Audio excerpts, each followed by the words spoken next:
What is the main goal of assessment for learning. अब देखिएगा यहाँ पर जो है 3 टर्म आपको याद रखनी है। एक है for learning, assessment for learning, एक है असेसमेंट ऑफ लर्निंग और एक है असेसमेंट एज लर्निंग। तो 3 टर्म को बहुत जरूरी है ये याद रखना, क्योंकि इनमें कंफ्यूजन हो जाती है और इनसे रिलेटेड क्वेश्चन सीटेट में पूछे जाते हैं। देखिए असेसमेंट फॉर लर्निंग ये होता है ड्यूरिंग, जब आपने जो है एफए देते हैं, फॉर्मल असेसमेंट आपने दिए होंगे सीबीएसई में, जो है अब तो जो है हर जगह ये सीसी वैलिड है। तो सीसी में आप जो है 2 टर्म पढ़ते हैं सीसी के दौरान। सीसी में आप एफए और एसए, फॉर्मल असेसमेंट और समेटिव असेसमेंट। फॉर्मल असेसमेंट जो है ड्यूरिंग लर्निंग होता है, जो आपके पूरे ईयर में चलते ही रहते हैं, जो टेस्ट होता है, प्रोजेक्ट वर्क होता है, असाइनमेंट होते हैं, वो फॉर्मल असेसमेंट के अंदर आता है। भाई समेटिव असेसमेंट जो ईयर के लास्ट में होने वाला है, या तो एग्जाम 2 बार होते हैं आपके ईयर में या सिंगल टाइम होता है, तो वो समेटिव असेसमेंट होता है। तो 4 में जो है आपका एफए यानी formal assessment, formative assessment formative assessment जो है जो ड्यूरिंग लर्निंग चल रहा है, वो होता है असेसमेंट फॉर लर्निंग। जो आपकी जो लर्निंग चल रही है उसके दौरान जो है जो असेसमेंट किया जा रहा है वो असेसमेंट फॉर लर्निंग है, ताकि आपकी इंप्रूवमेंट हो सके।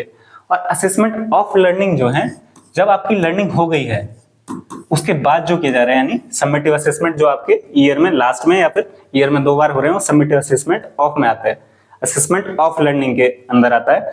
और वहीं असेसमेंट एज लर्निंग, आपने कोई भी कार्य किया, आप उसमें खुद को असेस कर रहे हैं या फिर आपके जो साथ में पीयर्स हैं, आपके दोस्त हैं, वो आपको असेस कर रहे हैं, तो असेसमेंट एज लर्निंग में काउंट होता है। यहाँ पर कौन होता है? यहाँ पर आपके पीयर्स हो सकते हैं या फिर आप खुद कर सकते हैं। तो ये आपके 3 टर्म याद रखिएगा, असेसमेंट फॉर लर्निंग, इसमें एफए यानी फॉर्मेटिव असेसमेंट आता है, असेसमेंट ऑफ लर्निंग ये ईयर के लास्ट में या ईयर में 2 बार जो आपके एग्जाम होते हैं, और वहीं असेसमेंट एज लर्निंग ये आप खुद का इवोल्यूशन कर सकते हैं या फिर आपके पीयर्स से आप जो है अपना इवोल्यूशन कराते हैं जो। तो यहाँ पर आपसे पूछा गया था, अब चलते हैं हमारे क्वेश्चन पर। यहाँ पर हमसे पूछा गया असेसमेंट फॉर लर्निंग, तो अब आप बता सकते हैं इसमें से असेसमेंट फॉर लर्निंग से रिलेटेड कौन सा ऑप्शन है। फर्स्ट है to identify students who can be categorised as slow learner. तो स्लो लर्नर की बात तो यहाँ पर नहीं हो रही है कहीं भी।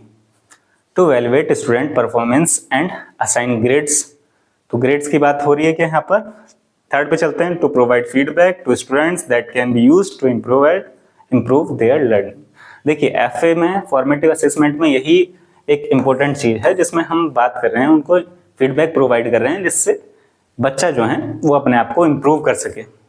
हम जो है असाइनमेंट दे रहे हैं, हम टेस्ट करा रहे हैं, हम क्विज करा रहे हैं, हम प्रोजेक्ट वर्क दे रहे हैं, क्यों दे रहे हैं? बच्चा जो है अपने आप में इम्प्रूव कर सके, उसको टाइम मिले। हम फीडबैक भी प्रोवाइड कर रहे हैं कि आप जो है यहाँ पर जो है कमी है तो इसे इम्प्रूव कीजिए, तो वो फॉर्मेटिव असेसमेंट में होता है और यही जो है रिलेटेड है असेसमेंट फॉर लर्निंग से। तो हमारा ऑप्शन 3 करेक्ट हो जाता है,